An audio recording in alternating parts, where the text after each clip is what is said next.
This is Erik with the Tuesday Night Comfort Hour.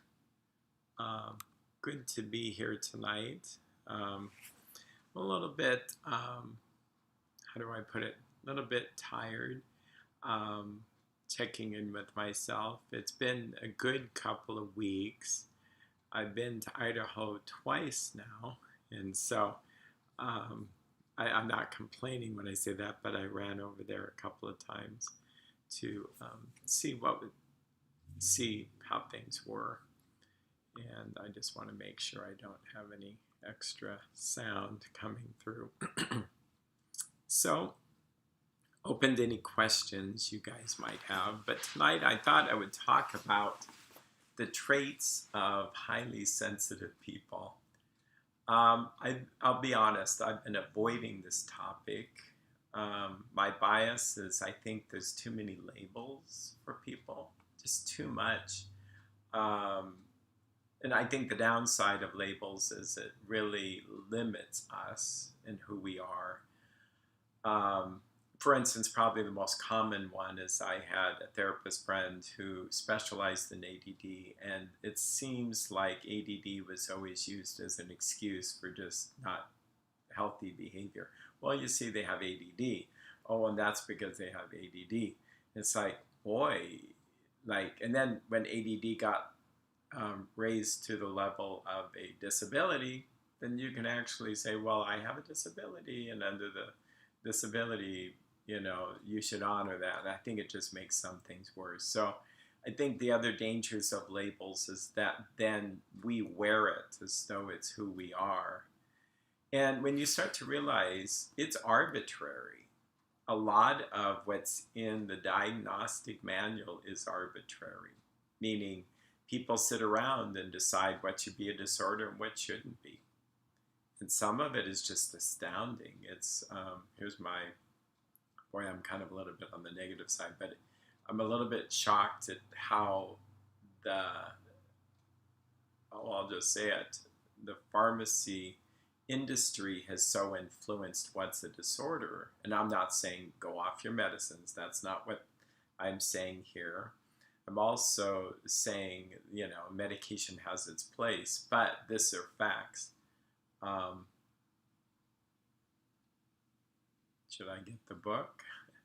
I think I might get these books. Hold on.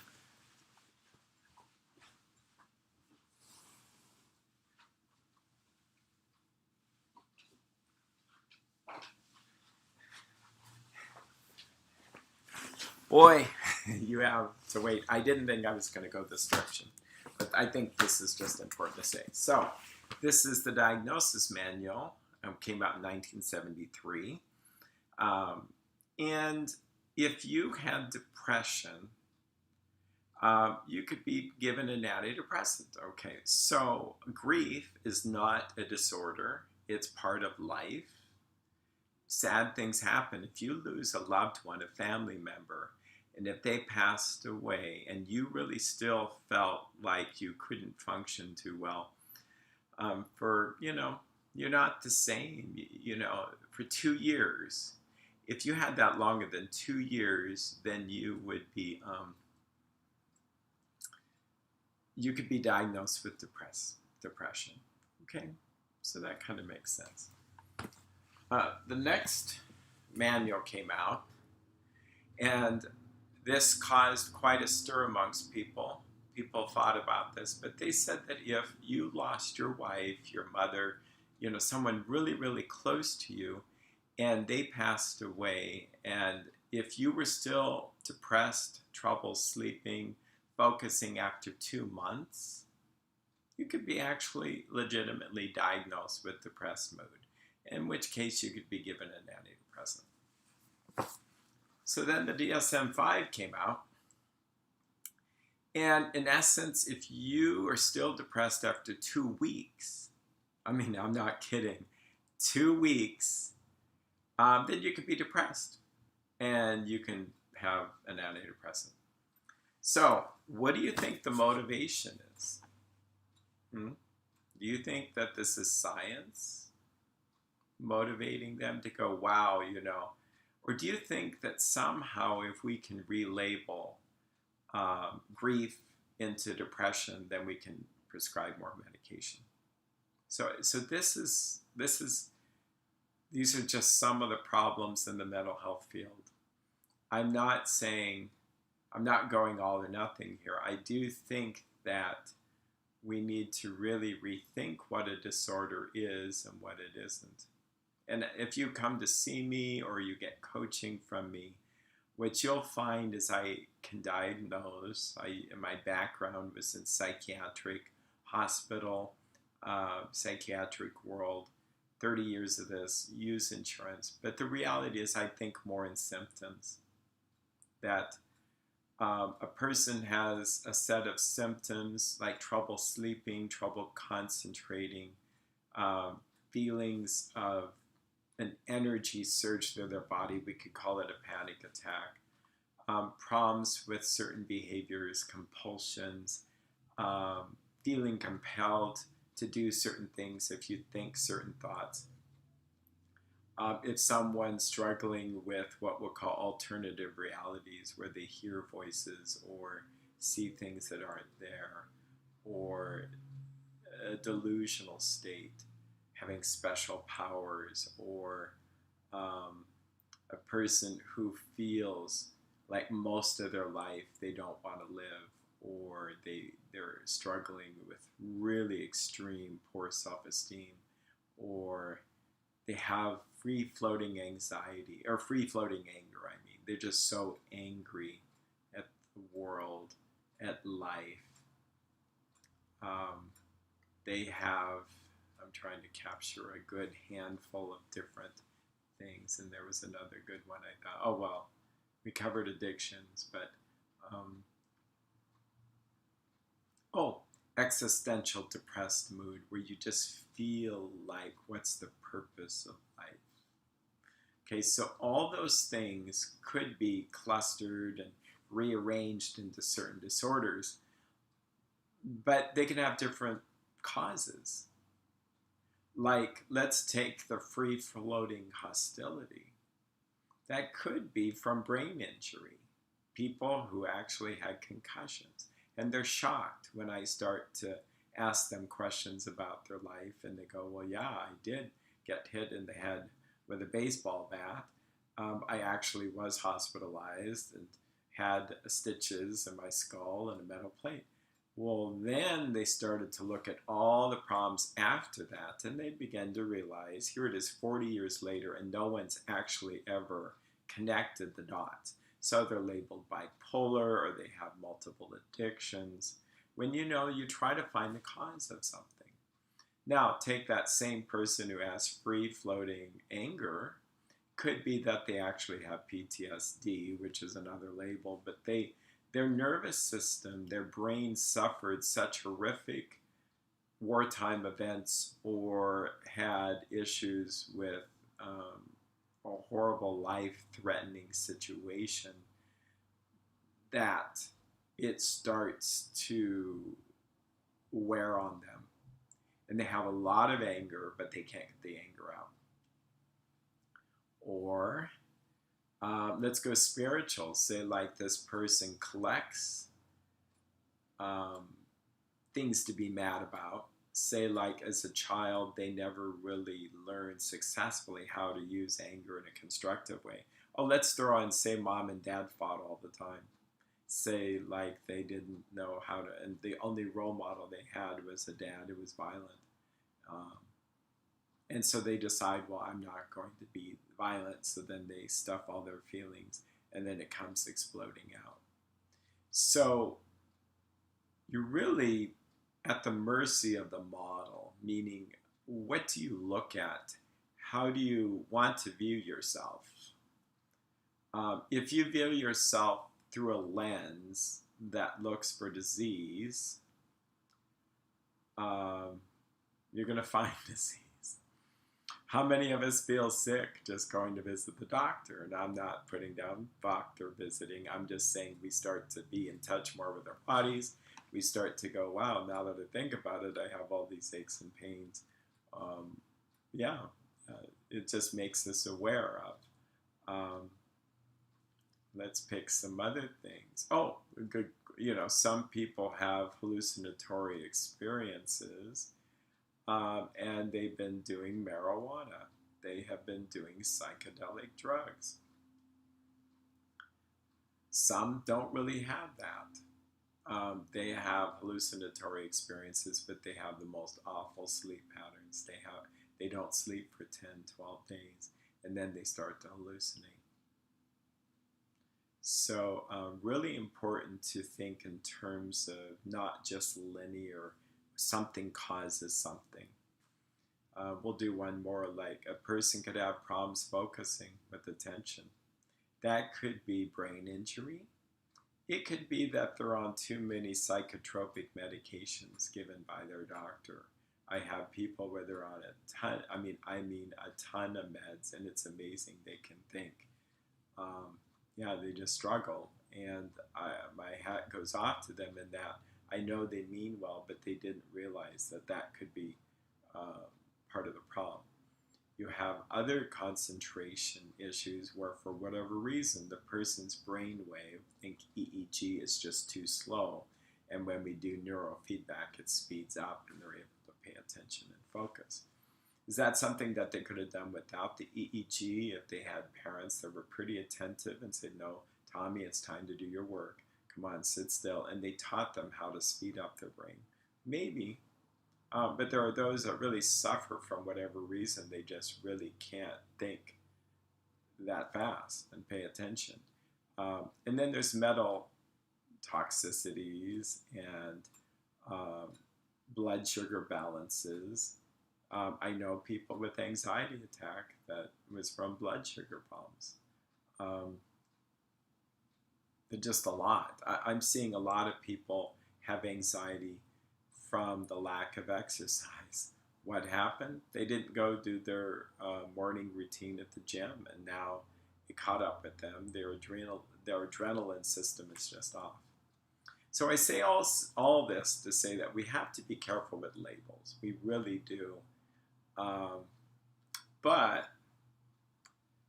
is there useful labels? Yes.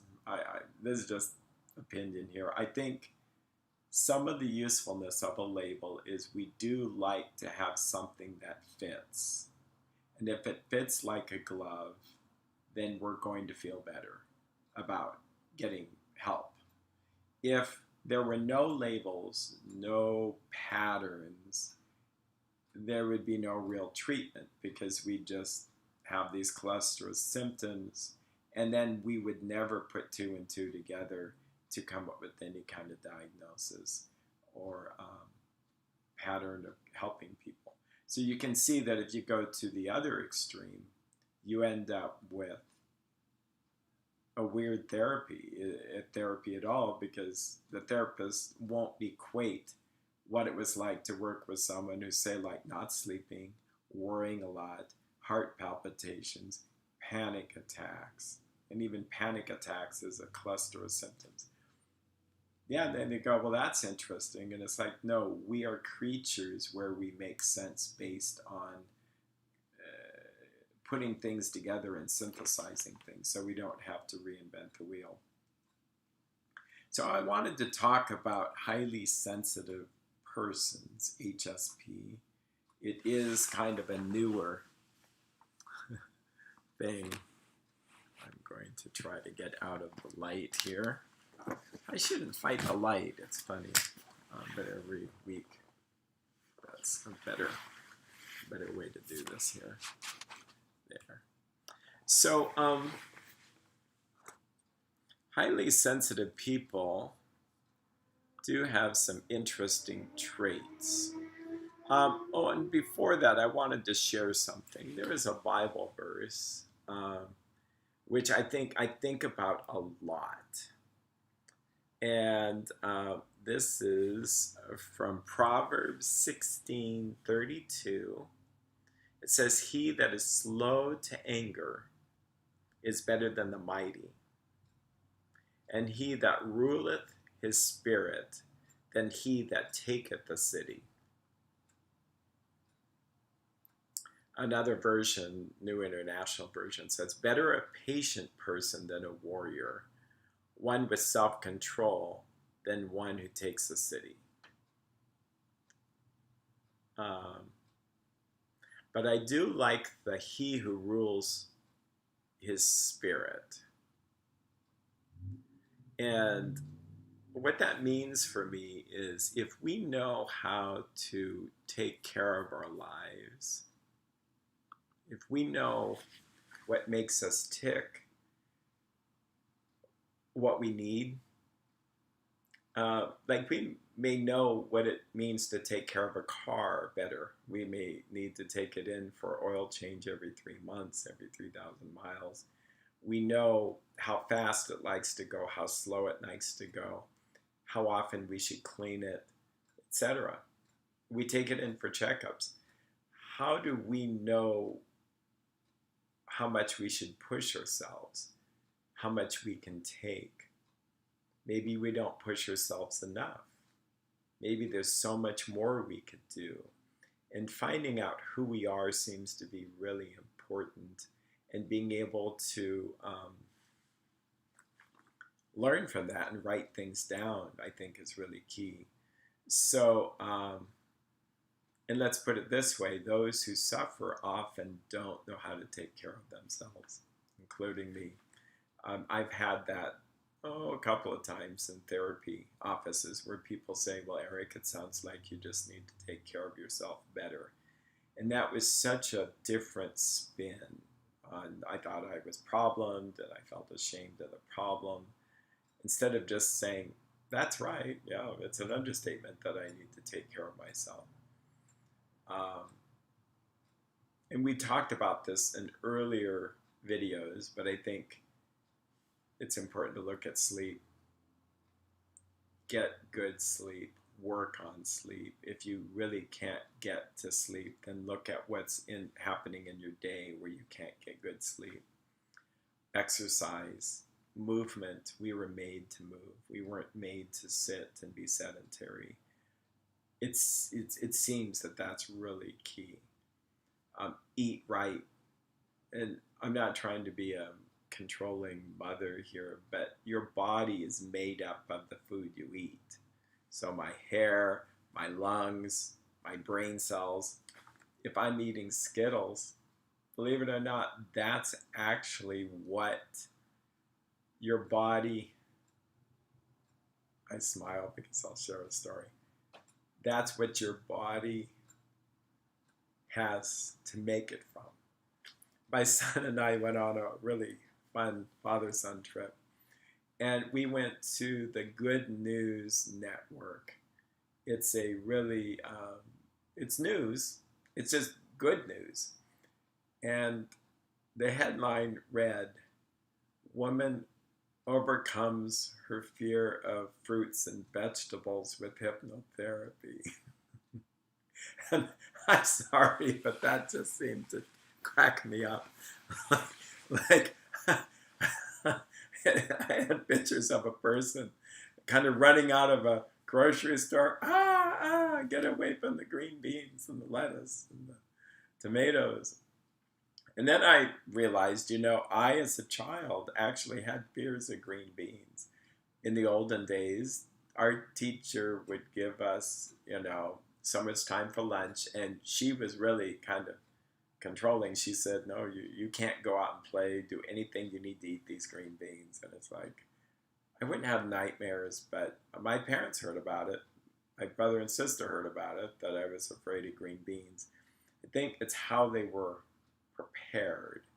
And I was in first grade, and so I could probably relate. So anyway, then being a therapist, I thought of all the funny things. So today we're going to go to the farmer's market, and the person's shaking.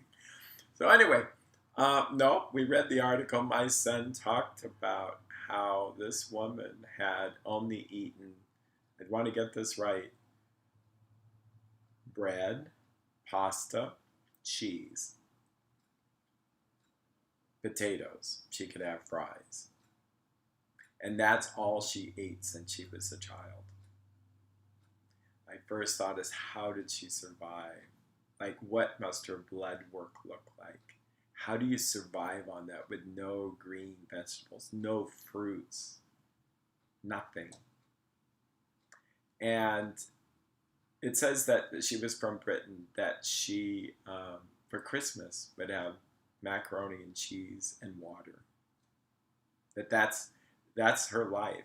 And what's marvelous about this person um, was engaged and went to dinner to meet his family and realized that this isn't a good thing, where she had to bring pre-packaged food. And she was also starting to gain some weight. And so she goes to a hypnotherapist, and in 6 to 8 sessions overcomes this. Her first taste was with pineapple, and she actually was kind of blown away how tasty it was. She realized that it's the the texture that really bothered her, and it's like, the more I think about that, I can get that. That if you have a food avoidance because you didn't like tomatoes, the juiciness, the fleshliness of it, um, there were just things that people, and I've heard that. It's really not so much the taste, but it's the aversion. And if you never really expose yourself to the fruit or vegetable again, you're not really going to overcome that. I go off on a tangent to talk about she overcame it all, and now she actually is growing her own vegetables and fruits. So it shows you that people can change. And given the right motivation and the tools, she just decided she just did not want this in her life anymore. So we are what we eat, and your body can't possibly process anything stressful if it's using junk food. It's just not going to work. It works for a while, but you just can't think clearly. So enough of that. What else do we need to rule over our spirit? Probably something spiritual, prayer, reading good information, spiritual books, and then thinking right thoughts. If you think wrong thoughts all day, or you get into bad habits, very similar to bad eating or bad sleeping, but we just get into negative thinking, it's going to cause problems. Say like you go to a therapist, and the therapist labels you as dysthymia or some kind of depressed state. Well, then is that going to help you, or is it going to help you snap out of it? It's something that people can learn to do. I'm going to check in for questions here.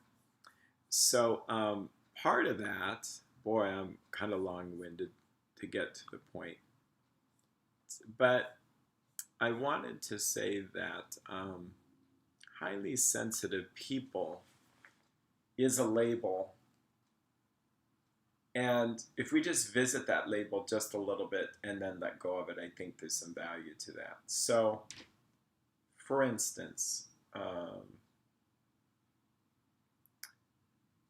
think it's Elaine Aron who writes about this.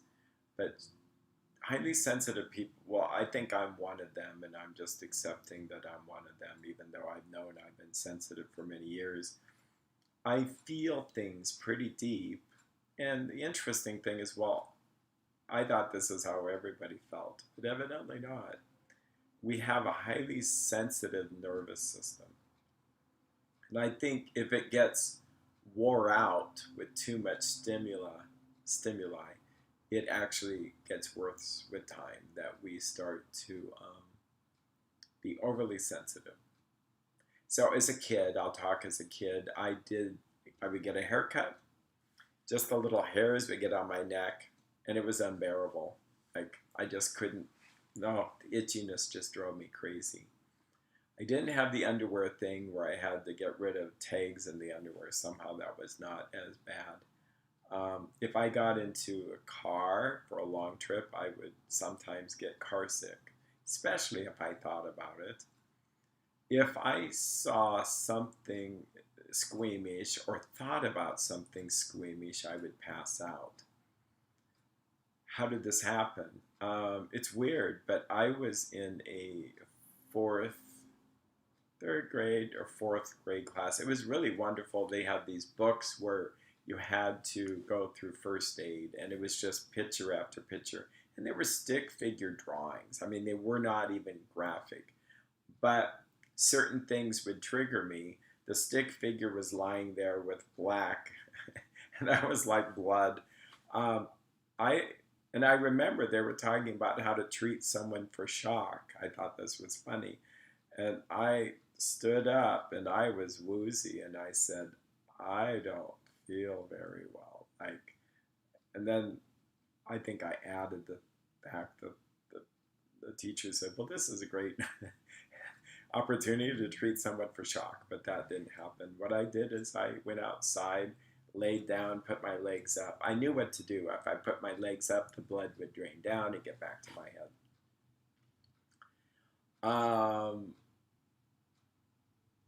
Yeah, I'll talk about how I overcame some of that. I would say that my parents, and I like my parents, but there were some challenging times, they would use the phrase, you're too sensitive. And so, okay, what do I do with that? Now, I would say fast forward 10, 15, 20 years, maybe took me 25 years till I realized that they struggle with alcoholism and domestic violence. And maybe they're insensitive. I realized that this goes two ways, that maybe that I was not just being too sensitive to things, that maybe they were insensitive. And that was a really interesting paradigm shift for me. But I would say that even though there's a spectrum between sensitive and insensitive, that I'm probably more on the sensitive side. I just am. I would feel the earth shake. I would ask people, did you feel that? They go, no. And it's like, no, I felt something, and they wouldn't feel it. I think it was little minor earthquakes. I pick up on people's moods. I can really feel what's going on, and perhaps that's useful as a therapist. I'm sensitive to criticism, sensitive to violence. I can't watch violence without just going really angry, even though I know it's acting. It's like, why would anybody want to watch this? And this gets into how did I understand my squeamishness. I realized that if it involved someone I love that was sick or suffering or having some operation or something, I would get squeamish. I could pass out. It was kind of if it was for myself, but not always. And I realized that if I disassociated where it was no one I knew, it was just an open heart surgery, I'd actually be fine. I could see all kinds of things, and I could see it in blood and all that stuff, as long as it was not someone I knew. That's why I had a couple of doctors that said, your hands are so small, they'd be a good surgeon. It's kind of an odd thing for them to say. I've been interested in medicine. I probably might have gone into it, but my squeamishness, I wouldn't have been able to do it. Now, can I see blood and all? Yeah. Oh, I can deal with vomit. I can deal with tough situations. Partly it's because I've just been involved in it.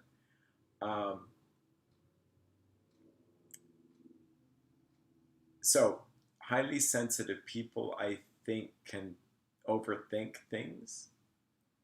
What I am told is that they take in more data, more sensory information than other people. So since there's more details and more data, it's harder for them to process, or it takes longer for them to process what's the right thing to do. Perfectionism can be a trait with this. So we want to do it right and perfectly and make no mistakes. Um, let's say that if you become overly stressed and you haven't taken good care of yourself, what are the traits that go beyond? You can actually be sensitive to light and sound. And there may be different schools of thought. Some say, well, kids can be born with this, but I do tend to wonder if we can't desensitize ourselves to it. But if we're overly overwrought with stress and anxiety, then we can be pushed over to that um, too stressed area where we might not like large crowds, large gatherings, because there's too much data, there's too much information, too much noise, too much light, too stimulating, overly stimulating. Um, Over identification. So, say, like you're reading about something in the newspaper. If you're a highly sensitive person, you may actually pick up those person's problems or symptoms and start to feel it as though your own. So, highly sensitive people can have good empathy, but they can also go too much where they're feeling too much of something around them. Now, this is also, there are people that may be highly sensitive but don't really do much empathy because they're burnt out, and it's more self-centered sensitivity. Um, Highly sensitive people, I really think, have more nerve endings. I mean, there's something about them so that they, we use phrases like touchy, and there's just too much stimulation. So, like, they eat something that doesn't, we use the phrase has a sensitive stomach. They're sensitive to chemicals, to smells. Um, it's like a wine taster is with wine to get the various nuances and notes. A highly sensitive person can have a conversation with someone and pick up on nuances and notes and tones of voice as just extra information, where the less sensitive person just picks up on the basic information and doesn't feel overly sensitized about it. They just don't. They don't feel half, well, I'll be extreme, half of the stuff that other people may feel. So, say, like, with what we're going on with racism or political issues, they may not care so much. They may not overcare. They care, but it's just not likely to bother them so much as the sensitive sorts. You might think of the canary in the coal mine where they would send a canary in, and if the canary did not come out, then they knew there was a poisonous gas. But if the canary came out, then they knew it was okay. I think HSPs, highly sensitive people, could be the canaries that pick up on things before other people. It's easy to think of this as a negative trait, like there's something wrong with me. And that's, yeah, because HSPs seem to have these traits that look so unhelpful. But let's look at this as gifting, or not even gifting, just the spectrum, that on this side of the spectrum they're sensitive, and then on this side they're less sensitive. So, for instance, uneven pavement. I might notice that, so that I might encourage people behind me, watch your step. Temperature of the air. We'll feel it's too cold, it's too hot, it's too this or that. Now, if I don't, and we'll talk about how to deal with this, because it can go down the path of complaining and making things worse. Let's talk about placebo effect or nocebo effect. Placebo means, it means please in Russian. If I believe that this medication or this technique is going to work, my sensitive spirit can begin to maybe even help it begin to work already. I can feel it working. A nocebo is like something that's kind of neutral, or something that's supposed to be beneficial. But if I believe something bad's going to happen, I actually bring it into existence. I've been thinking it'd be interesting to do an exercise or an experiment with potato salad.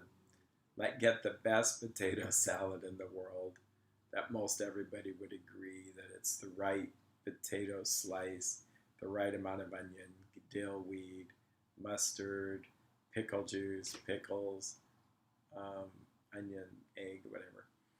And you get it chilled just perfectly. You put them in dishes. You give it to all the people. Then half the people, you tell them, we are so sorry, but we made a mistake. We left this out on the counter for like 2 hours. I think it's fine. But if you have any kind of issues, call us, because we want to make it right. And we'll give you whatever, a refund, or in this experiment, we'll give you some medicine or something. My prediction is that some people, the control group, won't notice anything. The other people, I wonder what percentage will call and say there's something like they don't feel right in their stomach. And that would probably identify those that are sensitive to nocebo, like something bad's going to happen. And back to managing our spirit and our personality and our character traits. See, that's the problem. I have some really good techniques, good neurofeedback, but there are people that, and you'd want to be careful on both sides. You don't want them to go, I believe this works, I believe this works. Well, that's a lot of money to put out just for, and so I only pick people that I think are pretty sure to have it work. But there are people that need to take a break from it. I had a woman who I could just tell she wanted it, but we needed to wait so that she was very neutral in terms of fear factor.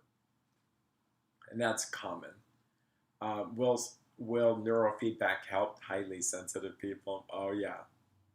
Yeah. What it does is it helps them calm their nervous system down so that they don't overfeel, overcare, over-respond, and then wear their nervous system out. Yeah.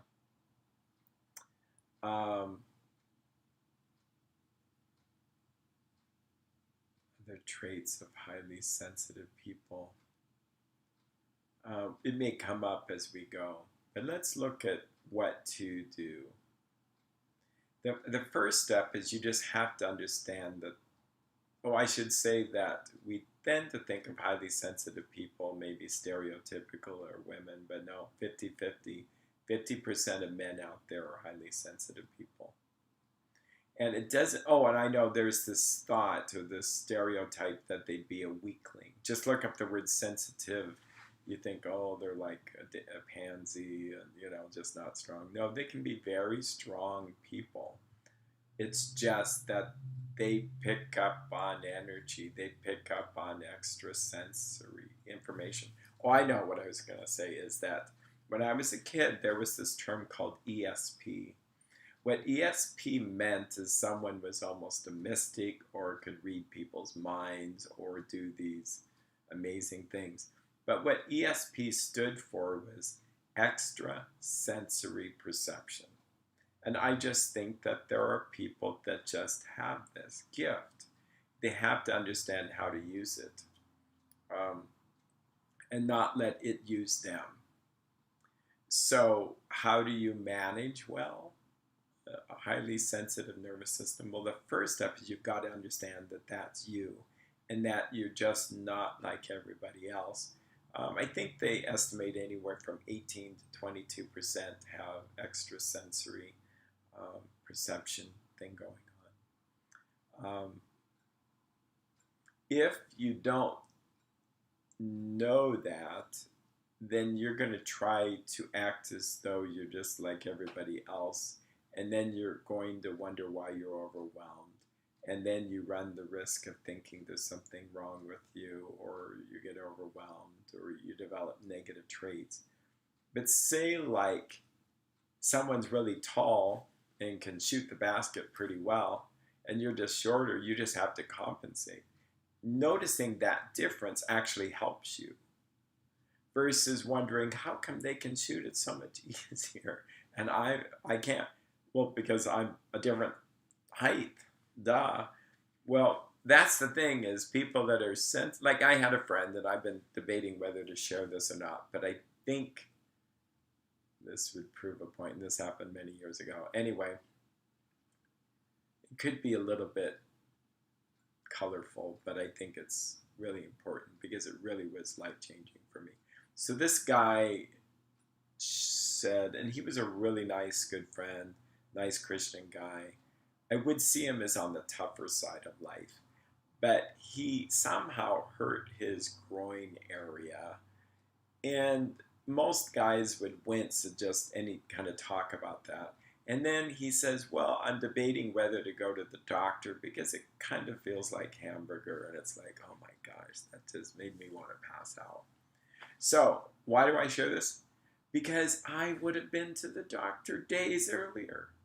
I couldn't have lived with that. I don't know if it was the pain so much as just the thought. That's how sensitive I am. This guy was tough. And it really made me think Viking. It made me think how tough people were in the olden days. And they couldn't just run to urgent care. They just had to live with it. So then it made me really, and this is about 10, well, no, it was probably close to 20 years. It made me think about our society and how the screen TVs are so beautiful, dripping with color. Okay, so that's extra sensory information, more pixels than just fuzzy. The Microsoft blankets and comforters and robes, they're so soft, they can't get any softer. And that much softness, I just wonder if that's good for us. Maybe we should have a rougher wool blanket. And temperature, we have heating systems that keep things pretty moderate. Within 72 degrees, it doesn't really go up or down. When I visited Ireland, I stayed with my daughter's family there, and she says no. She says, we turn the heat on twice a day, in the morning and at night. And what do you do the rest of the day? You just live with the coldness. We drank lots of tea. We would go out, and we loved it. And it was sunny, it was spring, but you get cold, like the wind just goes right through you. Until then, the wind stops just temporarily for sunshine or rain. They say in Ireland, if you don't like the weather, in 20 minutes it'll be something else. And yeah, no, and I'd say we were eating out at this castle, having a nice warm experience, and then it was like sleeting and rain, and we had to run into the car. And that's their life. So drinking tea, and we did this in Scotland too, we would stop to have tea probably 3 times a day easily, just to warm up. And showers over there were like 2 minutes. No luxurious, soothing shower. So it made me think about nervous systems and how much do we make things so comfortable for ourselves? And if we do this too much, what is the long-term effects of that? Like sheets are interesting. I recently learned that the higher the thread count, the softer the sheets. And you could buy sheets for $20, but the thread count is like 100 by 100, but when it goes up to 500 by 500, it's just softer. Well, how soft do our sheets need to be? TV screens, how clear and colorful do things need to be? sound, do we need to really hear every range? And unconsciously and unintentionally, are we being inundated with too much sensory information? Or if it's too soft, are we making ourselves not able to withstand the strong? So these are interesting questions. And I think those that really struggle with highly sensitive characteristics, it usually behooves them to figure out how they function best. So sleep really seems to be really important for them. If they're up too long, it's just not a good thing, as where they sleep, they have time for quiet, for not thinking, in theory, a dreamless sleep. And I learned something from a sleep expert. It was interesting. Our visual center shuts down during sleep, but not our auditory. And this is God given to us, that our auditory will be on alert so that we could hear someone scream for help or whatever. It's just how we're built. In fact, the sleep expert really had it down to a science where he says, really, we should sleep. We sleep on our side where we could actually attack someone if we needed to with our right hand. So that's why we might sleep on the side to give us the most access versus sleeping on the right. A darkened room, no blue lights, no little blue light shining from an alarm clock or a cell phone. These things really do affect our melatonin levels. Sound, try to make it quiet and peaceful. Again, there's a lot of sound pollution. Fresh air is important, even just cooler air. Today, we slept with the windows closed last night because we have forest fires and we had to pick and choose. You want your body temperature to drop a degree. That seems to help. Anyway, you'll figure these things out. Food, yes. Giving your nerves a rest. So what I mean by that is not just being quiet. And at first, the quietness could be too much. But learning to be quiet, learning to have less words, learning to let there be space between words. And as we slow down, practicing less thinking and more prayer. Because thinking is often too much. It's estimated we think 50,000 plus thoughts, and we don't really need to think those thoughts. It seems funny to say that, but it's like if I am into exercise, but I exercise too much, it's just not good for me. If I eat too much, that's not good for me. If I sleep too much, that's not good for me. Could I think too many thoughts? Well, if we think of thinking as a behavior, I could just think too much. And I see this on EEG. It's really actually kind of fun to just help the person not think, which if I say don't think of Pillsbury Doughboy, it makes you think of Pillsbury Doughboy. So what you do is you try to just be in your body, noticing breathing, just staring into space. And of course, some thoughts are thought, but some sensory thoughts are like you just notice the light. And that's neurofeedback's a little bit like that. You just notice the pictures, the sound. You don't have to think about them. And a highly active thinking mind, you'll see the alpha wave sometimes in the back part of the brain. This little light above mine.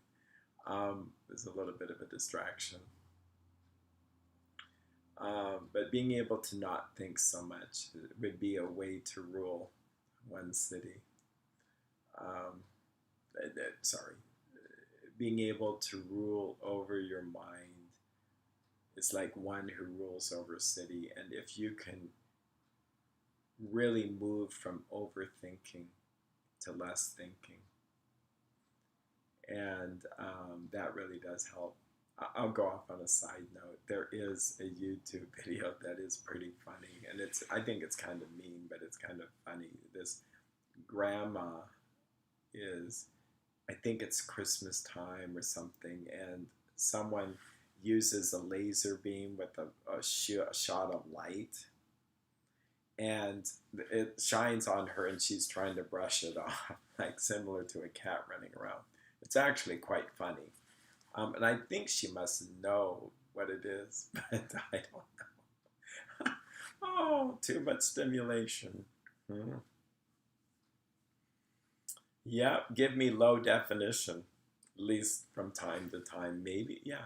I wonder if this is an unconscious experiment that we don't realize we're going through. I've heard a lot of people during COVID lockdown, we have less lockdown now, that they did run out of things to do. They did slow down. Even though they were stressed, some got better sleep. Some got into gardening. Some just made their homes a little bit nicer. They weren't rushing around in a car.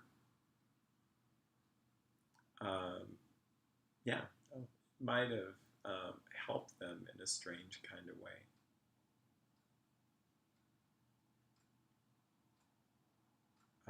Nature, being outdoors, seems to help highly sensitive people.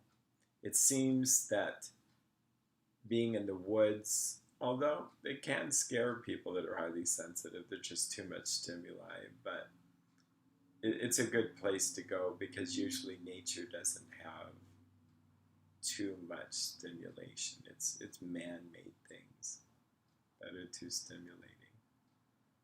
Think of it as like this: if one took a piece of sugar cane and just gnawed on the end of it, it wouldn't taste so sweet. And it probably wouldn't be that unhealthy, but you grind it up, squeeze the juice, freeze dry it, and it turns it into a white powder. It's not really good for us. So things in their natural form um, seem to be better tolerated. Food is interesting now that I think about it. I do like some foods, and they're very tasty, like Thai food. I'm not putting down one group of food, but Thai is pretty interesting in that it's salty, sweet, and sour and savory. It's hitting all these areas of the brain, which makes it so delectable that it's irresistible. Think salted caramel, same kind of thing. It's a sweet, a salty, and a savory from the chocolate. So if one just had a teaspoon of sugar, it's only hitting one area of the brain. See, so it made me think, that's interesting. So foods that hit more areas are more stimulating. So during a spiritual time of reflection and prayer, what we call Lent,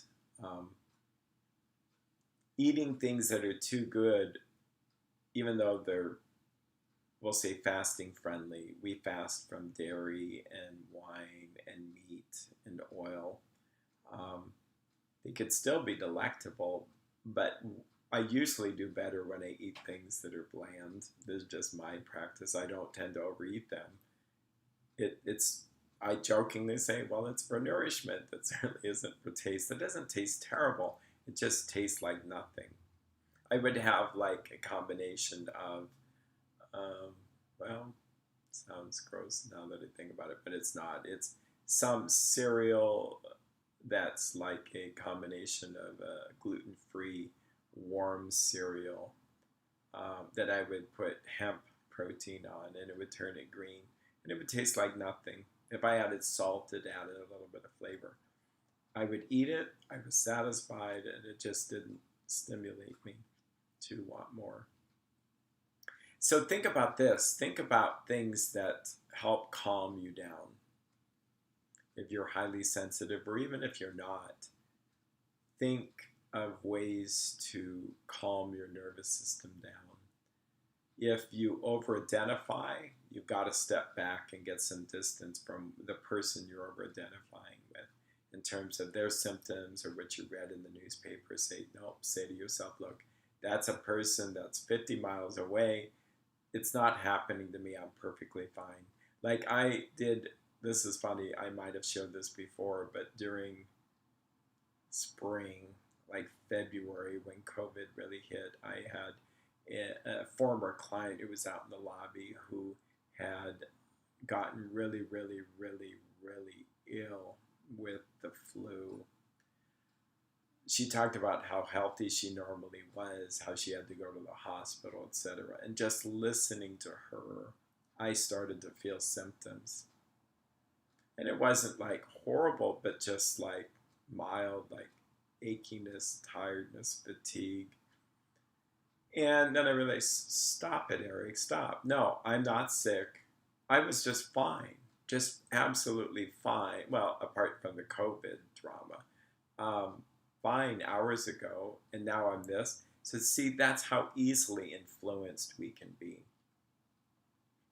Something to tell yourself if you pick up on something and you start to feel sick, you gently but firmly say to yourself, look, I was fine 10 minutes ago before hearing this story.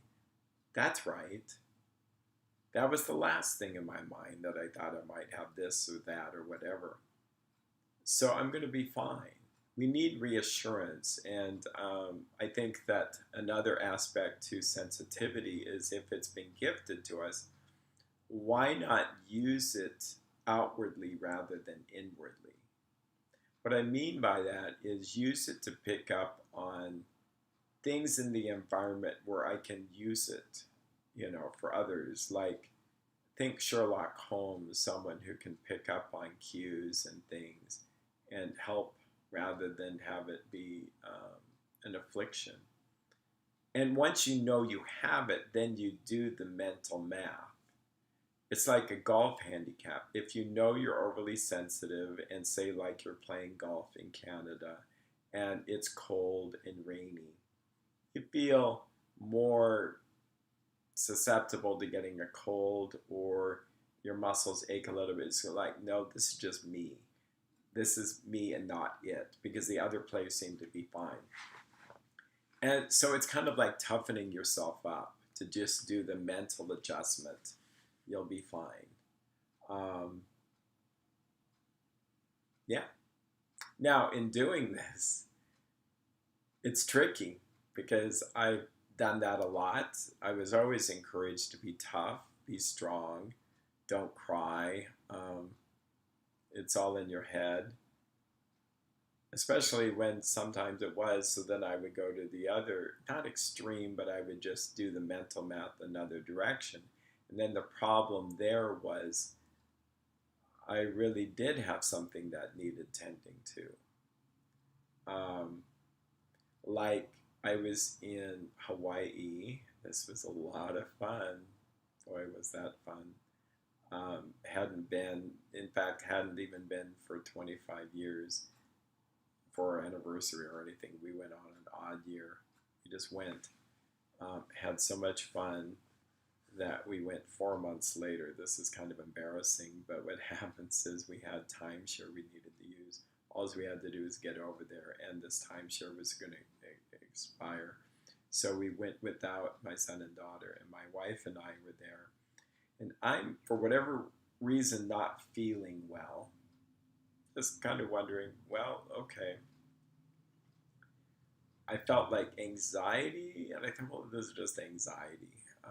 But and I thought, is this anxiety because my son was home alone and he didn't drive at the time? And so it was kind of like a strange, if you need help, rely on a neighbor kind of thing. It felt a little bit like irresponsible parenting, but on the other hand, he had resources. it was that. But then I really didn't feel well, and I couldn't place it. I just couldn't place it. I just didn't. And it was kind of warm, and then I realized maybe I'm dehydrated. Maybe. So maybe I prayed. I just said, "Help me, God." And then I saw one of these big coconuts. They were on ice, and stab it and get me some a nice straw, and I just started slurping that up. Now it was funny. I remember it was fizzy on the inside, like was it fermented? And then I went across the street, bought a bag of potato chips, and I don't know why it just felt good to me. So I eat these potato chips. I felt 50% better, and they were a small bag, and I went and got another one. And I went from not feeling well to right as rain. Like, whoa, it was like, whoa, I just felt great. No need to go to the hospital. I mean, I thought, and I realized I was dehydrated. I really was. And I've had colon surgery, which could make me more prone to dehydration. Went to the doctor after this, explained it, and she says, "Well, do you not add salt to your food?" It's like, no, I never add salt to my food. Salt, I just thought it was bad. She says, no, add 1/4 of a teaspoon of salt to your food and see what happens. Sea salt, and I did, and boy, was that a game changer. So I share that story to say that you can be sensitive and you can really scratch your head and not quite sure what's going on. So it's not, I really don't believe it's an all or nothing, like it's either physical or it's psychological. No, it's both. Your nervous system is both psychological and physical. It's just how it is.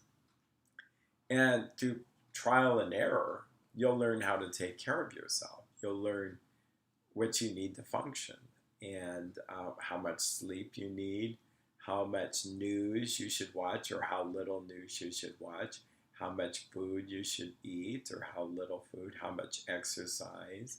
And we don't have to be nitpicky about this, but to have a regular pattern. And I'd say almost every week there's probably 4 to 5 people, when we talk about the basics, they go, I know, I need to do that, or they just add it in, and then they realize a lot of people know what they need to do, they just don't see the consistency maybe just to do it. You know, they stop praying as much, or they stop eating the right foods or getting the right sleep. So anyway, so if you are a highly sensitive individual, there are some cool videos out there. Most of them are just going to talk about the traits. Few of them are actually going to talk about what to do with that. I would say beware that I think it's useful information. That's why I thought I would talk about it. It's useful information to know this about yourself. And would I call myself a highly sensitive individual? I probably won't, because I don't want that label. And what good is it? Am I sensitive? Yeah. Do I have highly sensitive features? Yeah, because I feel earthquake-like stuff. I remember, this is so bizarre, the night before my daughter got married, we're in a hotel room and we have an earthquake. And I felt like, this is an earthquake. I just knew exactly what it was. Yeah. And when you're around emotional situations, you just want to be aware of all that extra emotional stimulation. That's what I remember about that. And we wanted it to be as close to perfect, not perfectionistic as possible, but really good. So those extra details, picking up on, we'll say, the spirit of things and how are things going. And yeah, so let yourself use your nervous system in a good way, rather than let it use you. So with that, I'll sign off tonight. You have a good week. Feel free to tell us what you like or what you don't like. You take care. Have a good one.